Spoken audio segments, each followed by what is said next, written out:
My father was a school teacher, my mother was a homemaker. I lived in a two-parent home. We traveled during the summers. I had a well-rounded childhood, but at the same time, I lived in a dysfunctional home. And when you live in a dysfunctional home, you don't realize it. On the outside, it looked great, but in the internal, in home, we suffered verbal abuse, physical abuse. My dad would beat me, as a child. And, I just thought that became to be natural. So it took me, to become an adult to actually realize, I lived in a dysfunctional home. And, my marriage was rocky because of the stuff I had gone through and seen in my own household. I was reincarnating what my dad was, and I tried hard as hell not to. About 1980, I'm working at General Motors. My wife is pregnant with my son, my second child, and I get a call from my wife. And she said, you need to go up to your parents' house right away. So I jump in the car and drive, 2 or 3 miles over to mom and dad's house. And when I get there, the street is like pandemonium. The street is full of police cars and ambulances, there's crowds around.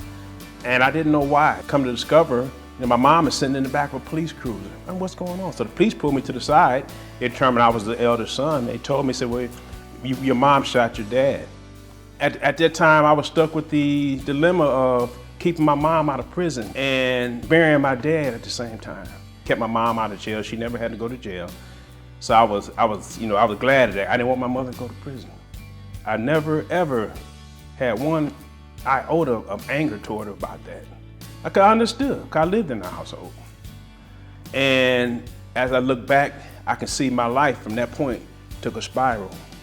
I was going to school at the time. I was in college because I was on the General Motors pre-apprenticeship program. I had a pregnant wife, and we were arguing and fighting. I had, a house full of, relatives. My mom and my 2 younger brothers and sisters were living there. And I got to make sure they get to school every day and make sure mom is okay. And I'm in college, and I'm working a full-time job at General Motors. And so it was just too much. So I started abusing drugs. I started abusing women. I just started abusing everything in my life. My dad was killed on July 25th, 1980. And in 5 years to the day, July 25th, I walked into prison, serving a 50-year sentence for a crime I did not do. I was convicted of assault with intent to commit murder. It involved a Flint police officer. He got wounded in the arm, and I wasn't even at the scene when he got wounded. When the prosecutor came to me with a plea deal, I'm like, are you kidding? The police officer already testified I didn't. In his statement, his report of the day of the incident said I didn't shoot at him. However, at the time of trial, he changed his whole testimony on the stand. I knew I was wrongly convicted. I said, they got me dead wrong this time, but I'm stuck in prison, in a maximum security prison in Michigan. I have 4 children, a son and 3 daughters. And on Father's Day, 2001, I had called him that morning. Hey, my son says, hey, Dad, I'm going to pick the girls up. We all going to come visit you. So 12 o'clock, 1 o'clock come, no visit. So around 4 o'clock, I start making phone calls, trying to say, well, I couldn't catch my son. I couldn't catch my daughter. I couldn't connect with anyone. So I ended up calling my ex-mother-in-law. I said, Mom, have you seen the kids and what's going on? She said, you haven't heard? I said, no, what's going on? She said, little Ronnie's been shot and killed. They're all at the hospital. A 14-year-old boy shot and killed my son in Flint, Michigan. And first, you can imagine losing a child under any circumstances. Now, add on top of that, being in prison. I had been in prison 15 or 16 years. I had been leader of various organizations inside the prison, religious organizations, civic and prisoner organizations. And so I had done a lot of counseling with people coming to me with their trauma and their grief.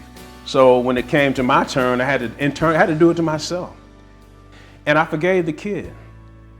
I advocated to the court that he be treated as a juvenile. He was a 14-year-old juvenile.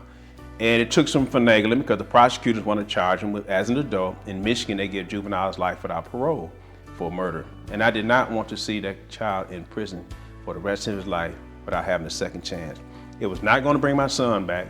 It was not going to do anything to tear his family apart and further erode our community. He did 7 years in the juvenile system. He had done well enough there where they agreed not to charge him once he got to 21, and he was released. And once you're in prison, you either sink or swim. And I'm not much of a sinker, so I learned how to swim. And I became a paralegal. I fought other people's cases. I worked for an organization called Prison Legal Services of Michigan, where we did criminal appeals for guys, and I helped get other people out and eventually got my own self out. And it took the courts, 27 years to agree, oh yeah, this was inadmissible, this was wrong.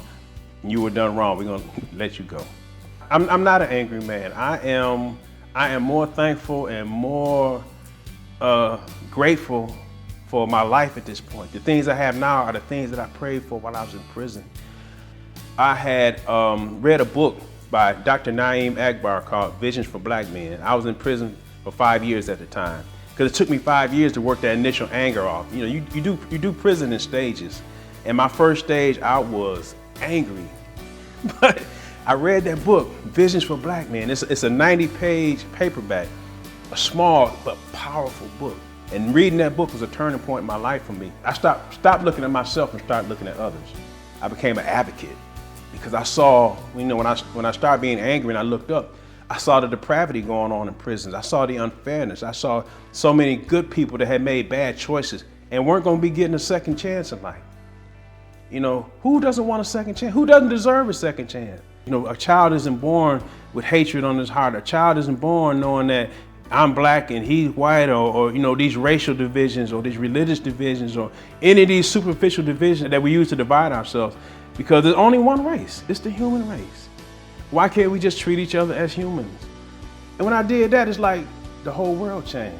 When I quit concentrating on me and concentrating on serving humanity, things happened for me that I could never dream of. You know, sitting here is a perfect example of that. I am Ronald Simpson-Bey, and I'm a hate breaker.